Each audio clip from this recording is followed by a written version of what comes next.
नमस्कार, प्रखर राजपूत को देख रहे हैं आप और आज तारीख है 10 नवंबर साल 2025 और इजराइल, फिलिस्तीन, लेबनान सहित पूरी दुनिया की खबरों के साथ एक बार फिर से आपके सामने हाजिर हुआ हूं। और इससे पहले कि आज की खबरें शुरू करूं, उससे पहले आप लोगों को एक जानकारी देना है। और जानकारी बड़ी सिंपल सी है कि आज आपको वीडियो में कुछ अनावश्यक आवाज़ें सुनने को मिल सकती हैं। और उसके पीछे वजह यह है कि जहाँ पे आज मैं काम करता हूँ, मेरा जो स्टूडियो, उसके नीचे किसी ने कारपेंटरी का काम लगाया, तो लकड़ियाँ काटी जा रही, ठोकी जा रही। प्रयास ये है कि आवाज़ ना आए। तमाम तरह के जो एडिटर हैं, मैंने उनको बोला है कि भैया आवाज़ बैकग्राउंड की हटा देना, लेकिन ये भी एक बहुत बड़ा लूपहोल ही समझिए कि कितना भी बैकग्राउंड का आप नॉइस हटा दें, आवाज़ थोड़ी बहुत तो आपको सुनने को मिलेगी। तो आपसे आज रिक्वेस्ट है कि थोड़ा सा आवाज़ को एडजस्ट कर लीजिएगा, क्योंकि खबरें आज अहम थी, इस वजह से मैंने आपके सामने खबरें रखना ज़्यादा जरूरी समझा। खैर, आज की वीडियो की बात करो तो इस वीडियो में आपको पता चलेगा कि कैसे डोनाल्ड ट्रंप ने $2000 बांटने की बात की है, सेम उसी तरीके से जिस हिसाब से भारत में भी पैसे बांटे जाते हैं। और साथ ही इस समय वेस्ट बैंक में लगातार इजराइल जैतून की फसलों को क्यों तबाह कर रहा है, क्या बड़ी वजह है, इसके बारे में भी अभी आपको डिटेल में पता चलेगा। और साथ ही इस वीडियो में आपको ये भी बताऊंगा कि कैसे लेबनान के ऊपर बड़ा हमला करके इजराइल ने फिर से जंग को भड़का दिया है। और साथ ही हमास ने एक कसम खा ली है, और ये कसम बाकायदा मीडिया के सामने खाई है। तो ये कसम कौन सी है, क्या बात हो गई है, इसके बारे में भी अभी आपको डिटेल पता चलेगा। और साथ ही जोहरान ममदानी की वजह से 8 लाख ऐसे लोग हैं जो न्यूयॉर्क सिटी को छोड़ के भाग सकते हैं। अब क्या वजह है उनके भागने की, इसके बारे में भी आपको बताऊंगा। और साथ ही इस समय इजराइल और ईरान के बीच फिर से जंग शुरू हो सकती है, और ऐसा क्यों हो सकता है, ये भी एक बहुत बड़ी खबर है, इसके बारे में भी अभी आपको बताऊंगा। इस वजह से यकीन मानिए आज की जो खबरें हैं बहुत ज़्यादा अहम है, बहुत ज़्यादा इंपॉर्टेंट है। इस वजह से वीडियो को लास्ट तक जरूर देखिएगा। चैनल पर नए हैं तो वीडियो को लाइक करके, चैनल को सब्सक्राइब करके अपना प्यार जरूर दे दीजिएगा। और साथ ही इजराइल और फिलिस्तीन की इस जंग में आप किसके साथ खड़े हैं, इजराइल के साथ खड़े हैं या फिर फिलिस्तीन के साथ खड़े हैं, एक बार कमेंट करके जरूर बताइएगा। क्योंकि जब आप कमेंट करते हैं ना, तो आपका जो कमेंट होता है हमेशा ही उस देश के लिए दुआ का काम करता है। तो आप कमेंट करते रहें, तब तक एक एक करके मैं आपको खबरें बताता हूं। और सबसे पहली और सबसे बड़ी जो खबर निकल के सामने आ रही है, ये खबर न्यूयॉर्क टाइम्स से ली गई है। और इस खबर में दावा किया गया है कि बहुत जल्द, यानी बहुत जल्द ईरान और इजराइल के बीच जंग शुरू हो सकती है। क्यों, उसके पीछे उन्होंने 5 से 6 फैक्ट रखे हैं, और एक एक करके फैक्ट मैं आपको बताऊंगा। और जब आप इन फैक्ट को ध्यान से समझेंगे तब आपको लगेगा कि यार बात तो सही है। देखिए, ईरान के ऊपर इजराइल कई बार एयर स्ट्राइक कर चुका है, और क्यों कर चुका है, उसके पीछे क्या वजह है, तो वजह है यूरेनियम इंक्रोचमेंट। इजराइल कभी नहीं चाहता कि ईरान यूरेनियम इंक्रोचमेंट करे। साथ ही इजराइल कभी नहीं चाहता कि ईरान कभी भी कोई भयानक या फिर खतरनाक मिसाइल बनाए, या फिर ईरान अपनी ताकत में इजाफा करे। और जब जब ताकत में इजाफा होता देखता है इजराइल, फौरन एयर स्ट्राइक करके जितनी तरक्की ईरान करता है उसको ख़त्म करने की कोशिश करता है। ये चीज़ आप बखूबी जानते भी, कई बार जब जब एयर स्ट्राइक हुई इजराइल ने यही बात रखी। अब क्या हो रहा है कि पहले जब 2000 किलोमीटर की मिसाइल ईरान ने बनाई थी, ठीक उसी दौरान इजराइल ने एयर स्ट्राइक कर दी थी। साथ ही जब यूरेनियम इंक्रोचमेंट कर रहा था ईरान, उस दौरान भी एयर स्ट्राइक कर दी थी। अब आप सुनिए, पहले जितना यूरेनियम इंक्रोचमेंट किया था ईरान ने, रिपोर्ट्स ये दावा कर रही है उससे कई गुना ज़्यादा अब कर रहा है। दूसरा, पहले तो 2000 किलोमीटर की मिसाइल बनाई थी, और अब रिपोर्ट निकल के सामने आ रही कि ईरान ने 10,000 किलोमीटर की रेंज वाली मिसाइल भी बना ली है। और ये खबर कहीं और नहीं, मैंने ही आपको बताया था, और उसका वीडियो भी दिखाया था कि कैसे 10,000 किलोमीटर मार करने वाली मिसाइल का टेस्टिंग ईरान कर रहा है। और ये खबर जब इजराइल को पता चली तो इजराइल ने फौरन तैयारियां भी शुरू कर दी हैं। और अब रिपोर्ट्स ये दावा कर रहे हैं कि जिस हिसाब से तैयारी है, बहुत जल्द, चाहे 1 महीने में चाहे 2 महीने में, इजराइल फिर से एयर स्ट्राइक करेगा, चूंकि उसकी मजबूरी है एयर स्ट्राइक करना। अगर एक बार गलती से भी ईरान अपने पैरों पे सही से खड़ा हो गया, ईरान के साथ कई सारी मजबूरियां हैं, कई सारी समस्याएं हैं, हम सभी जानते हैं, लेकिन इसके बावजूद भी अगर ईरान के साथ 2-4 दोस्त खुल के सामने आ जाएं और 2-4 दोस्त मिलके ईरान को थोड़ा सा थाम लें, फिर आप देखिए क्या होगा इजराइल का। इजराइल इस कदर छोड़ के भागेगा मैदान कि शायद फिर इजराइल का नामो निशान भी ना रहे। और यही वजह है कि जैसे ही ईरान थोड़ा सा खड़ा होने की कोशिश करता है, इजराइल उसको दबाने के लिए अमेरिका के साथ मिलकर एयर स्ट्राइक करता है। तो न्यूयॉर्क टाइम की रिपोर्ट के हवाले से आपको बता रहा हूं कि बहुत जल्द इजराइल फिर से एयर स्ट्राइक कर सकता है। खैर, इधर ईरान के साथ ये मामला चल ही रहा है, इधर इजराइल ने जॉर्डन के बॉर्डर पे भी एक्सरसाइज शुरू करने का ऐलान किया है। अब ये एक्सरसाइज क्यों होगी, क्या वजह है, ये सोचना समझना थोड़ा सा मुश्किल है। लेकिन आप सोचिए जरा कि जिस समय वेस्ट बैंक और गाज़ा के ऐसे हालात हों, उस समय अगर इजराइल जॉर्डन के बॉर्डर के पास एक्सरसाइज करने की बात करता है तो क्या वो एक्सरसाइज ही होगी या फिर वहाँ पे इस एक्सरसाइज की आड़ में कोई बड़ा हमला करने का प्लान इजराइल कर रहा है, इस बात पे भी गौर देना होगा। चूँकि इजराइल हमेशा से ही पीठ पीछे वार करता है, इजराइल हमेशा से ही कहता कुछ और है करता कुछ और है। इजराइल की बातों पे आप यकीन कर भी नहीं सकते। चूँकि अब आपको कुछ खबरें बताता हूँ। एक खबर आप सुनिए, आज वेस्ट बैंक के ऊपर लगातार इजराइल हमला कर रहा है। सुबह से कई सारे टेंटों को उसने तबाह कर दिया जहाँ पे टेंट लगा के लोग रह रहे थे। साथ ही गाज़ा के अंदर भी उसने बेहुरमती के साथ आज हमला किया है। 600 मदद की ट्रक आने की बात हुई थी, ये पेशकश की गई थी सीज फायर में कि 600 मदद की ट्रक आएंगी, लेकिन अब खबर निकल के सामने आ रही कि केवल 200 ट्रक ही आई हैं, केवल 200 ट्रक। तो गाज़ा के अंदर खाना भी नहीं पहुंचने दे रहा, वेस्ट बैंक के अंदर लोगों पे हमला करके उनको भगा भी रहा और वेस्ट बैंक की कमर पे वार की है इजराइल ने। कैसे, अब आपको बताता हूँ। आपसे एक सिंपल सा सवाल पूछता हूँ, और खासकर उन लोगों से जो खेती करते हैं, जिनके पास कोई नौकरी नहीं है, जिनके पास कोई रोजगार नहीं, केवल खेती करते और खेती करके अपना पेट पालते हैं। अगर मैं आपके खेत पे, खासकर ऐसे मौके पे जब आपकी धान की फसल, जब आपकी गेहूं की फसल एकदम तैयार हो, उस दौरान आऊं और आग लगा दूं, अब आप जैसे तैसे करके आग बुझाएंगे। उसके बाद आपके दिमाग में आएगा कि चलो इस बार नहीं, अगली बार हम फिर से गेहूं पैदा कर लेंगे। अगली बार जैसे आप गेहूं पैदा करें मैं फिर से आग लगा दूं, फिर तिबारा जैसे ही आप कुछ धान उसमें बोए फिर मैं उसको ख़राब कर दूं। तो भाई आपके दिमाग में एक ही चीज़ आएगी कि मेरे पास खाने और अपनी ज़िंदगी जीने के लिए महज खेती है और मैं खेती ही नहीं कर पा रहा, तो फिर इस ज़मीन का फ़ायदा क्या। सेम चीज़ वेस्ट बैंक के अंदर इजराइल कर रहा है। जितने लोग जैतून यानी ऑलिव की खेती करते हैं, देखिए अरब कंट्रीज़ में सरसों के तेल की कोई पूछ नहीं है, सरसों का तेल वहाँ मिलेगा भी नहीं, सरसों का तेल वहाँ पे लोग उपयोग भी नहीं करते। वहाँ पे खाना भी जैतून के तेल में बनता है, खाने के साथ साथ बॉडी मसाज में भी जैतून का तेल इस्तेमाल होता है और तमाम दैनिक जीवन की चीज़ों में जैतून ही प्रयोग होता है। इस वजह से वेस्ट बैंक के जो किसान हैं वो जैतून बोते हैं, जैतून पैदा करते हैं और साथ ही जैतून को बेच के पैसा कमाते हैं और उसी से उनका घर का खर्च चलता है। और आजकल इजराइल ने लगातार जैतून के खेतों में आग लगाना शुरू कर दिया। क्यों?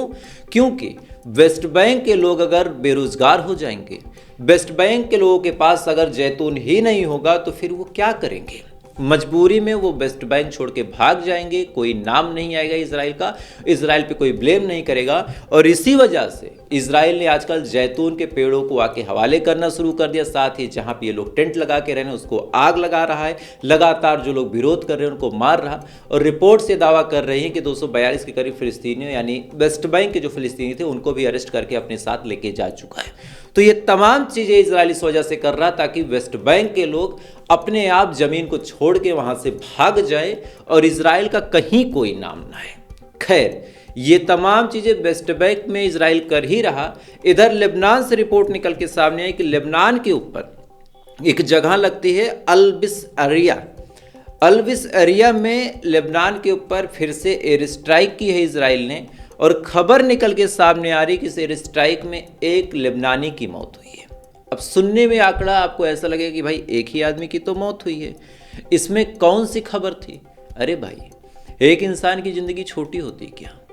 बहुत सिंपल सा सवाल आपसे पूछना चाहता हूं, एक इंसान की ज़िंदगी छोटी होती क्या? और अगर नहीं होती है तो फिर ये खबर बड़ी है। क्योंकि चाहे एक इंसान की मौत हो, चाहे 4 इंसान की मौत हो, लेकिन खबर यही है कि लेबनान के साथ लगातार सीज फायर को तोड़ा जा रहा और लेबनान की सरकार भी लगातार अब इन हमलों से परेशान होकर हिजबुल्लाह के साथ सॉफ्ट कॉर्नर भी अपना रही है। तो ये भी आने वाले टाइम में आपको देखने को मिल सकता है कि हिजबुल्लाह और लेबनान की सरकार एक हो गए और उन्होंने इजराइल के ऊपर पलटवार करना शुरू कर दिया। जैसे आज अल कसम जो हमास का आर्मी विंग है उसने कसम खा लिया है कि हम हथियार नहीं छोड़ेंगे। दरअसल मिस्र यानी इजिप्ट ने एक पेशकश की थी। मिस्र ने कहा था खासकर हमास के लोगों से कि आप हथियार छोड़ दें, हम आपको सेफ पास देंगे और आप जहां जाना चाहें वहां पे चले जाएं, लेकिन उसके बदले आपको 2-3 चीज़ें करनी होंगी।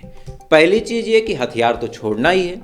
दूसरी चीज़ ये कि जब आप जाने लगें तो अपने सुरंगों का ठिकाना भी बता के जाएं ताकि इजराइल उन सुरंगों को डिस्ट्रॉय कर सके और बाद में कभी कोई सुरंग एक्टिव तौर पे काम ना आए।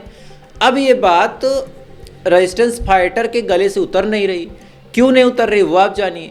मतलब बड़ा साफ है कि भाई हथियार छोड़ के जाना, चलो ये तो इज्जतदार ज़िंदगी की बात है कि अब लड़ाई नहीं लड़नी, सीज फायर हो गया, वो तो ठीक है। लेकिन अगर जो अलकसम ब्रिगेड है अपने सुरंगों का पता बता देगा, अपने ठिकानों का पता बता देगा और इजराइल उनको डिस्ट्रॉय कर देगा और हथियार इन्होंने पहले ही छोड़ दिए, तो फिर बाद में अगर इजराइल पलट जाता है या फिर धोखा देता है तो अलकसम ब्रिगेड या फिर हमास या फिर जितने भी वहाँ पे अलकुट्स हैं, जो भी व्हाटएवर रेजिस्टेंस फोर्सेज हैं, वो कैसे सर्वाइव करेंगे। और यही चीज़ अलकसम ब्रिगेड को खटक गई कि भाई आज हम हथियार छोड़ दें, हम अपने ठिकानों को भी बता दें, हमारे बंकर कहाँ बने उसका एक रोड मैप बना के उनको पकड़ा दें कि भैया लो ये है, इसको तुम बम से उड़ा दो, इजराइल उनको उड़ा दे, उसके बाद हमको ही मारने लगे तो हम क्या करेंगे। और साथ ही ये बात भी नहीं है, अलकसम ब्रिगेड ने साफ तौर पे कहा कि माफ़ी मांगना, झुकना और हारना हमारी डिक्शनरी में कहीं भी शामिल नहीं है और हम झुकने वाले लोग नहीं हैं, हम हथियार नहीं डालेंगे, मारेंगे मरेंगे, जो होगा देखा जाएगा। अब रुकने झुकने का कोई चांस नहीं बनता। खैर, इधर ये तमाम चीज़ चल ही रही हैं। इधर दुबई भाई साहब की आप कहानी सुनिए, इन्होंने क्या कहा है। दुबई से बड़ा बयान निकल के सामने आया है कि जो गाजा के अंदर पीस कीपिंग फोर्स तैनात होनी है, ध्यान दीजिएगा, गाजा के अंदर जो पीस कीपिंग फोर्स तैनात होनी है, उस पीस कीपिंग फोर्स में दुबई एंट्री नहीं लेगा। यानी गाजा के लोगों के पास दुबई अपनी आर्मी नहीं भेजेगा। क्यों? क्योंकि अभी तक कुछ फिक्स नहीं है कि क्या होना है, कोई प्रॉपर प्लान नहीं है क्या होना है। दुबई बड़ा इनोसेंट है, बड़ा मासूम सा बच्चा है, बेचारा कंफ्यूज हो जाएगा कि कहीं उसके हाथों से किसी मासूम चींटी की मौत ना हो जाए। और ये वही दुबई है जो गाजा के बारे में तो हाथ खड़े कर रहा कि हम नहीं आएंगे, लेकिन सूडान में भर भर के फंड कर रहा। सूडान का सोना लूटने के लिए न जाने कितने मासूमों की लाशों पे ऐसे रोटियां सेक सेक के दुबई अपने आप को अमीर बना के आज गाजा के बारी जब आई तो गाजा के बारे में कहता है कि हम अपनी आर्मी नहीं भेज सकते। क्यों? क्योंकि कुछ फिक्स नहीं है कि क्या होगा, कल को कोई कैजुअल्टी हो जाए तो ब्लेम हमारी आर्मी पे आएगा। अरे शर्म करो यार, तुम अरब के हो क्या हो, मुसलमान हो क्या हो, नहीं पता मुझे, शर्म कर लो। सूडान के अंदर तुमने क्या किया है पूरी दुनिया ने देखा।